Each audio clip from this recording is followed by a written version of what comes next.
میں تو درسگاہ کا مولوی ہوں، کتاب کا مدرس ہوں، اور محراب اور ممبر کا امام ہوں، بس انہی پر فخر ہے اور شکر ہے، اس سے آگے کچھ نہیں اور آگے ہونا بھی نہیں۔ اللہ تعالیٰ آخری لمحے تک امام اور استاذ اور کتاب کا مدرس رکھے۔ میں نے اپنے حج اور عمرے میں اور خاص مقامات پر اپنے بیٹے محمد انور شاہ کے لیے بھی یہی دعا کی، اور آپ بھی سنتے رہتے ہیں کہ اللہ اس کو ممبر و محراب سے محبت نصیب فرما۔ محبت اس کو کہتے ہیں کہ اور کوئی چیز سامنے نہ آئے، اور آئے بھی تو اس کی طرف دیکھے بھی نہیں۔ کراچی کے حالات جب بہت خراب تھے تو ہمارے ایک مخلص بھائی نے مجھے کہا کہ ہم ڈیفینس میں 4 بڑے بنگلے خرید کے آپ کو دیتے، آپ گلشن چھوڑ دے ہو یہاں آ جائے۔ میں نے کہا آپ نے عالموں کو پہچانا نہیں، وہ اپنی جگہ جنازے کے وقت چھوڑتے، باقی حضرت داغ ہے جہاں لیٹ گئے اور لاکھ کو جوتے پڑے، اٹھ نہ سکا، لیٹ ہی گئے۔ میں نے کہا ایسا نہیں ہوتا۔ ہمارے ملک میں ایک بہت معتبر خان تھے، اتفاق سے ان کی اولاد نہیں تھی اور جائیداد بہت زیادہ تھی، بے انتہا محبت تھی مجھ سے، تو مجھے کہا بس علم حاصل کر لیا اب اپنے گھر بیٹھ جاؤ، یہ ساری زمین آپ کی۔ میں نے کہا خان صاحب تجھے پتہ نہیں کہ عالم ہو کے مقامات اور ڈیوٹیاں اللہ خود تقسیم کرتا ہے، وہ اپنی مرضی سے کہیں نہیں بیٹھتے۔ یہ تو آپ کی زمین ہے، اگر جہانگیرے کے ساتھ اکوڑ اور ترڈیر بھی ملے نا، قسم اس خدا کی جس نے احسن العلوم قائم کیا کہ وہاں کے ایک پلر اور ایک دروازے کے برابر بھی یہ مجھے نظر آ جائے۔ مجھے تو یہاں جنت الفردوس کی خوشبو ہمیشہ محسوس ہو۔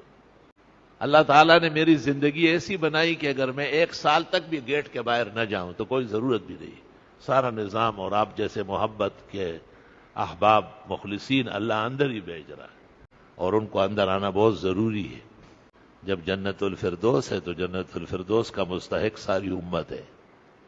نبی کریم صلی اللہ علیہ وسلم نے فرمایا ہے کتاب الدعوات میں، اذا سألتم اللہ الجنہ فاسألوہ الفردوس، جب اللہ تعالیٰ سے جنت مانگو تو جنت الفردوس کی دعا کیا کرو۔ فرمایا میں امید کرتا ہوں میری امت کو جنت الفردوس ملے گی۔ محدثین نے عجیب بات لکھی ہے، انہوں نے کہا ہے کہ دعا آپ مانگے اور سفارش حضرت نے فرمائی ہے تو جنت یقیناً ملے گی اور فردوس کی ملے گی۔ صحیح مسلم میں آپ نے کہا فَإِنَّهُ أَعْلَاهَا وَأَجْنَاهَا، وہ سب سے اعلیٰ ترین جنت ہے، وَمِنْهَا تَفْجُرُ أَنْهَارُ الْجِنَانِ وَتَظْهَرُ أَشْجَارُهَا، وہیں سے تمام نہریں چل رہی ہے جنتوں کی، اور وہاں سے جنتوں کے سب مناظر نظر آتے ہیں۔ معاجم میں ہے کہ انبیاء و مرسلین سب کے سب جنت الفردوس میں ہوں۔ اللہ تعالی ہمیں بھی نصیب فرمائے۔ پا دنیا کے میں انلی دو پسترگو اور پا فردوس کے دا حضرت نبی صحبت راگ۔ اللہ تعالیٰ کے احسانات اور مہربانیوں میں سے اپنے خاص فضل و احسان سے احسن العلوم یہاں قائم ہوا ہے۔ جس گل کو دل دیا ہے اور جس پھول پر فدا ہو، یا وہ بغل میں آئے یا جہاں قفس سے چوٹے، تو کہ در بند خویشتن باشی، عشق بازی دروغ زن باشی، گر نہ شاید بدست راہ بردن، شرط عشقست در طلب مردن۔ شیخ سعدی کہتے ہیں ایک طرف عشق کا دعویٰ کرتے ہو اور پھر پیچھے بھی ہٹتے ہو، عاشق تو معشوق کی گلی میں قربان ہوتا ہے۔ لا الہ الا اللہ، استغفر اللہ واتوب الیہ۔ حدیث میں ہے کہ صحابہ نے تکالیف کا شکوہ کیا، مصائب و شدائد کا، آپ نے تسلی دی کہ ابتدا اس طرح گراں ہوتی ہے، پھر اللہ تعالیٰ کی مدد و نصرت آ جاتی ہے، اور آپ نے ان کی تسلی کے لیے کہا کہ وہ دن دور نہیں ہے جب صنعاء سے ایک خاتون زیورات سے لدی ہوئی جڑی ہوئی روانہ ہوگی اور یہاں مدینہ پہنچے گی، لا تخاف الا اللہ، سوائے اللہ کے کسی کا خوف نہیں ہو۔ بخاری میں ہے کہ صحابہ نے پوچھا اینا دوار طی، دوار دائر، لوٹ کسوٹ والے ہو گئے، دراجہ دائر، بنو طی قبیلے کے ڈاکو کہاں گئے ہوں گے جو آزاد تک کاٹتے ہیں زیورات کے لیے؟ آپ نے فرمایا لصوصها حفوظها، یہی لوگ حفاظت کرنے لگ گئے ہوں گے، ایمان پہنچ چکا ہوگا۔ میری تشریف آوری کی صداقت اور شیرینی ان کے منہ اور خون میں شامل ہوگی، یہی تلواریں لے کے راستے میں کھڑے ہوں گے کہ دیکھتے ہیں کون کسی مسلمان کو مضرت پہنچاتا ہے۔ برہان الدین حلبی نے شرح بخاری میں اس کے ذیل میں نقل کیا ہے کہ 101 ہجری ہے، پہلی صدی پوری ہو رہی ہے، اور بصداقت بشارت حدیث رسول اللہ صلی اللہ علیہ وسلم عمر ابن عبدالعزیز مروانی کا زمانہ ہے، جو اس امت کا اول مجدد کہلاتا ہے۔ ان اللہ لیبعث لہذه الامہ علی راس 100 کل سنہ من یجدد لها دینها رواہ الترمذی و ابو داود باسانید جیدہ عن رجال ثقات۔ تفصیل کے لیے سید سلیمان ندوی کی کتاب مجدد دین و ملت دیکھ لیں، کم از کم اردو کی کتاب تو دیکھیں۔ عمر ابن عبدالعزیز کو عمر ثانی کہتے ہیں۔ وہی عدل، وہی انصاف، وہی شان و شوکت اللہ تعالیٰ نے نصیب فرمائی تھی جو حضرت عمر کو اللہ نے نصیب فرمایا۔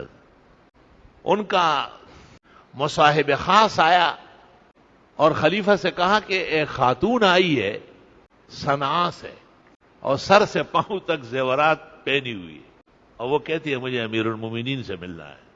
عمر ابن عبدالعزیز نے پوچھا کہ کوئی محرم ساتھ میں؟ کوئی نہیں، صرف ایک خاتون ہے۔ عمر ابن عبدالعزیز نے کچھ دیر سوچا اور پھر اس کو کہا کہ آپ آ جائے، 2-3 آدمی اور لے آئے، میرے قریب بیٹھے اور بیوی کو پیچھے بٹھا لیں تاکہ میں اس کی آواز سنوں۔ وہ آئی اور اس نے پیچھے بیٹھ گئی، بات چیت شروع کی۔ آپ نے اس سے پوچھا کہ آپ کہاں سے آئے؟ انہوں نے کہا صنعاء یمن سے۔ کہا اتنا بڑا راستہ، کہا پورے راستے میں مجھے خیال بھی نہیں آیا کہ مجھے کوئی لوٹ سکتا ہے۔ تو عمر ابن عبدالعزیز تھر تھر رونے لگے اور یہ حدیث پڑھی کہ لقد صدق رسول اللہ صلی اللہ علیہ وسلم۔